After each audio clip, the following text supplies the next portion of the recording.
दोस्तों, स्वागत है आप सभी का मेरे YouTube चैनल ज्योतिष एंड अध्यात्म में। तो आज का जो वीडियो होगा वो 10th हाउस और हमारे प्रोफेशन के बारे में बताएगा। तो इससे पहले कि मैं वीडियो शुरू करूं, आप सभी से रिक्वेस्ट है कि मेरे चैनल को सब्सक्राइब करें और लाइक करें। वीडियो अगर आपको पसंद आए तो इसको शेयर ज़रूर कीजिएगा और बनिए रहिएगा मेरे YouTube चैनल पे।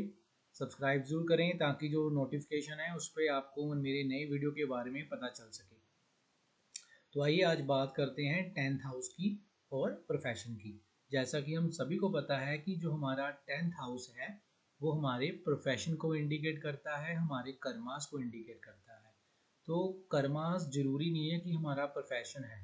कर्मास वो सारे काम हैं जो हम नित्य अपने रूटीन में करते हैं। डेली रूटीन में हम जो जो भी काम करते हैं, अच्छे हैं बुरे हैं, चाहे हम अपनी मानसिक सोच, हमारे सोच से काम कर रहे हैं या किसी भी तरीके से हम काम कर रहे हैं, तो सारे के सारे हमारे कर्मास में काउंट किए जाते हैं। तो 10th हाउस यश का है, मान का है, 10th हाउस ऊंचाई का है। 10th हाउस जो है उससे ऊंचाई, आकाश, 10th हाउस बेसिकली आकाश को रिप्रेजेंट करता है। तो 10th हाउस हमारा जो है साउथ में इसको पिता का घर भी कहा जाता है। तो 10th हाउस से काफ़ी कुछ देखा जाता है। इस वीडियो में हम प्रोफेशन की बात ही करेंगे। हम बात करेंगे कि 10th हाउस में कौन कौन से वो प्लैनेट्स हैं जो 10th हाउस में बैठे हैं, जो हमारा प्रोफेशन इंडिकेट करते हैं, या कौन कौन से वो प्लैनेट्स हैं जो 10th हाउस को आस्पेक्ट करते हैं, 10th हाउस के साथ उनका रिलेशन है। तो उससे हम जानेंगे कि हम अपना कौन सा प्रोफेशन है वो चूज कर सकते हैं। तो आइए आगे चलते हैं। तो ये मैंने एक प्लेन चार्ट ले लिया है। तो प्लेन चार्ट में ये आपको 10th हाउस दिखाई दे रहा होगा। तो 10th हाउस की हमने बात करनी है। काल पुरुष की कुंडली मैंने ली है। First house, second, third, fourth, fifth, 7, 8, 9, 10, 11, 12, 12 house हमारे पास होते हैं। काल पुरुष की कुंडली में जो 10th हाउस है उसमें 10th राशि है, मकर राशि है, इनके स्वामी शनि है। शनि कुंभ राशि के भी स्वामी है। तो शनि को काल पुरुष की कुंडली में दो हाउसेस मिले हुए हैं, 10th एंड 11th। तो जो शनि है वो हमारे लाइवलीहुड के कारक हैं। ये कालपुरुष की कुंडली से ही ज्ञात होता है कि शनि हमारे कर्म के कारक हैं। हमने कौन कौन से कर्म किए हैं उनके अकॉर्डिंग शनि उन कर्मों का फल देते हैं। तो आइए चलते हैं, बात करते हैं स्पेसिफिक कि कौन सा प्रोफेशन चूज करें 10th हाउस को देख के। तो आपने प्रोफेशन देखने के लिए क्या देखना है? 10th house and 10th Lord. आपने देखना है कि 10th हाउस में कौन सी राशि है और उस राशि का स्वामी कौन है। अगर तो 10th हाउस का स्वामी 10th में ही है तो ठीक है। अदरवाइज 10th हाउस का जो लॉर्ड है वो किस हाउस में बैठा है, किस राशि में बैठता है, उसको बोलते हैं डिस्पोजिटर ऑफ 10th लॉर्ड। मतलब 10th लॉर्ड किस राशि में बैठा है उसका जो स्वामी है वो उसका डिस्पोजिटर होता है। तो डिस्पोजिटर ऑफ 10th लॉर्ड भी हमने देखना है। वो भी इंडिकेशन देगा कि हमारा प्रोफेशन कौन सा होगा। तो हमने प्लैनेट्स भी देखने हैं इन 10th हाउस। हमने आस्पेक्ट भी देखना है कि 10th हाउस को आस्पेक्ट कौन से प्लैनेट्स कर रहे हैं और 10th लॉर्ड को कौन से प्लैनेट्स आस्पेक्ट कर रहे हैं। तो इतना सब कुछ देखने के बाद हमने देखना है अब प्लैनेट कौन सा है जो 10th हाउस में बैठा है या इसको आस्पेक्ट कर रहा है, या जो 10th हाउस का स्वामी है। ये सारी चीज़ें देखने से हमें पता चलेगा कि हमारा जो प्रोफेशन है वो कौन सा होगा या हम किस प्रोफेशन की तरफ जाएंगे। अगर तो प्लैनेट हुआ सन, तो याद रखना सन हमेशा प्रोग्रेस देता है। सन राज्य का कारक है, सन गवर्नमेंट का कारक है। तो एडमिनिस्ट्रेटिव जो हाई लेवल जॉब्स होती हैं, अगर आपका सूर्य अच्छी राशि का हुआ, अगर उसके पास बल हुआ, डायरेक्शनल बल हुआ, अगर 10th हाउस का लॉर्ड है, स्वामी है सन और 10th हाउस में ही बैठा हुआ, तो आपको 100% है एडमिनिस्ट्रेटिव जॉब से रिलेटेड काम मिलेगा ही मिलेगा। तो एडमिनिस्ट्रेटिव जो एबिलिटी है वो सन ही रिप्रेजेंट करता है। तो आपने दोस्तों चेक कर लेना है कि आपका जो सूर्य है वो 10th हाउस से रिलेशन बना रहा है या 10th हाउस के स्वामी से वो लिंक है, उसका रिलेशन है।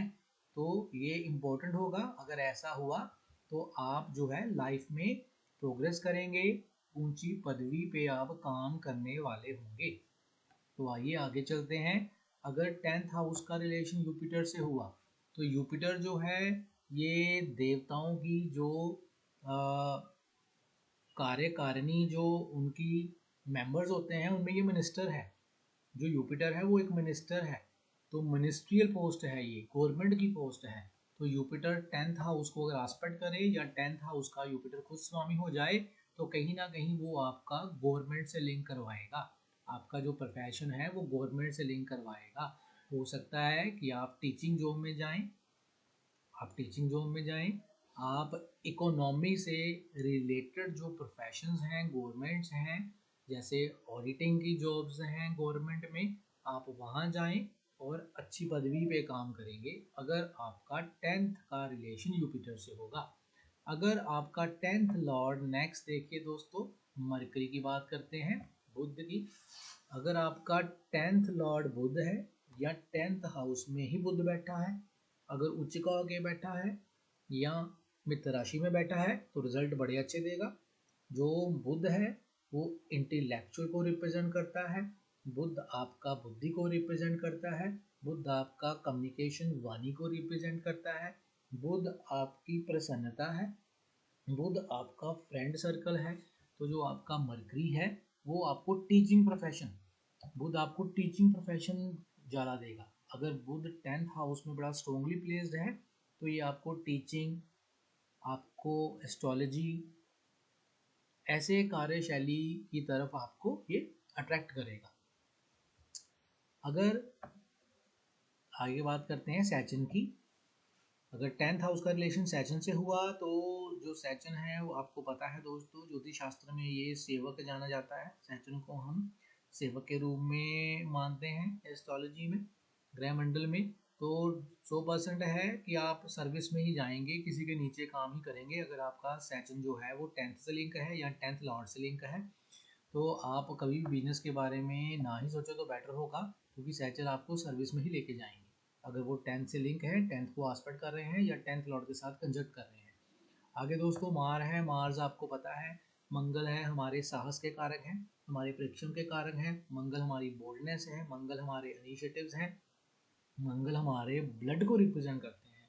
हम जैसे हिंदी में बोलते हैं खून खोलना, तो इसलिए साहस से रिलेटेड जो जॉब्स हैं वो आपको मंगल दिलवाएंगे अगर मंगल आपके 10th लॉर्ड हुए या 10th हाउस में प्लेस्ड हुए या 10th लॉर्ड के साथ अगर वो युति करेंगे। तो आर्मी हो गई, पुलिस हो गई, या जितनी ऐसी सब्सिडारीज जॉब्स हैं जो इनसे रिलेटेड हैं वो आपको मंगल देंगे। जरूरी नहीं है आप जॉब में जाएंगे, मंगल इंजीनियरिंग वर्क भी है, मंगल एक इंजीनियर भी है। तो जितनी भी इंजीनियरिंग जॉब्स हैं वो भी मंगल ही रिप्रेजेंट करता है। तो आप इंजीनियरिंग जो है उन सर्विसेज में भी जा सकते हैं, इंजीनियरिंग से रिलेटेड भी आप अपने करियर चूज कर सकते हैं अगर मंगल का जो लिंक है अगर वो 10th हाउस से आता है तो। उसके बाद दोस्तों बात करते हैं चंद्रमा और विनस की। तो चंद्रमा हमें पता है ये ट्रैवलर के रूप में जाने जाते हैं, सबसे फास्ट मूविंग प्लेनेट हैं हमारे नवग्रहों में।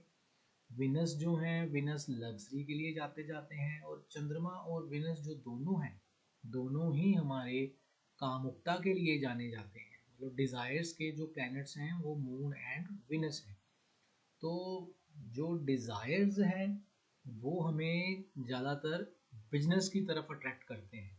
तो आपने ये देखना है कि आपका जो 10th हाउस है उसका जो लॉर्ड है, क्या उसका रिलेशन मून और विनस से है, या विनस और मूनस खुद, विनस एंड मून क्या 10th हाउस में ही प्लेस्ड है।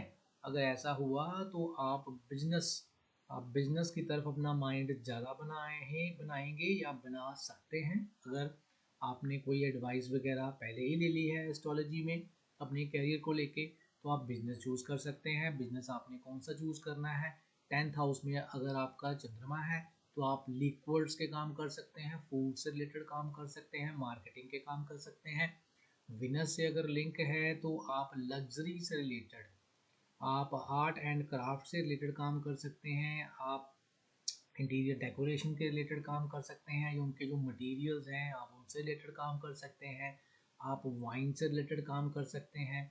तो आप गोल्ड ज्वेलरी का काम कर सकते हैं अगर आपका विनस 10th हाउस से लिंक बना रहा है तो दोस्तों ये बड़ी ही लिमिटेड बातें मैंने आपसे की हैं। ये जो बातें हैं ये अनलिमिटेड हैं, अनलिमिटेड ऑप्शंस हैं। हमें परमुटेशन एंड कॉम्बिनेशन अगर हमने बनाने हो तो हमारे पास बहुत सी और भी चीज़ें होंगी जो हम देख सकते हैं। लेकिन अगर आपने अपने होरोस्कोप या डी चार्ट हम जिसको बोलते हैं, राशि चार्ट जो है, वहाँ से अगर आपने इंडिकेशन लेनी है अपने प्रोफेशंस की तो आप ये वीडियो देखिए और इसको अच्छी से आप 10th हाउस को स्टडी कीजिए, उसके लॉर्ड को स्टडी कीजिए। उस लॉर्ड की जो प्लेसमेंट अगर 10th में ही है तो किस राशि में उसको भी जरूर देखिए। किसी और घर में अगर प्लेसमेंट जा रही है तो उसका डिस्पोजिटर स्वामी जरूर देखिए। ये सारी बातें देखने के बाद आप एक एनालिसिस पे आइए और देन डिसाइड कीजिए कि आप किस प्रोफेशन और किस करियर में जा सकते हैं। अदरवाइज प्रोफेशन और करियर दोस्तों हमारे फिक्स ही होते हैं। कई बार हमें कर्मा अलाइनमेंट की हेल्प लेके हमें अपने एक प्रोफेशन और करियर चूज करने पड़ते हैं ताकि हम जो हैं सक्सेसफुल हो सके। तो ये वीडियो आपको कैसा लगा आप कमेंट बॉक्स में ज़रूर लिखिए, लाइक करिए, मेरे चैनल को ज़रूर सब्सक्राइब कीजिए ताकि जो मैं अपनी जो नॉलेज है आपके साथ वो शेयर कर सकूं। धन्यवाद।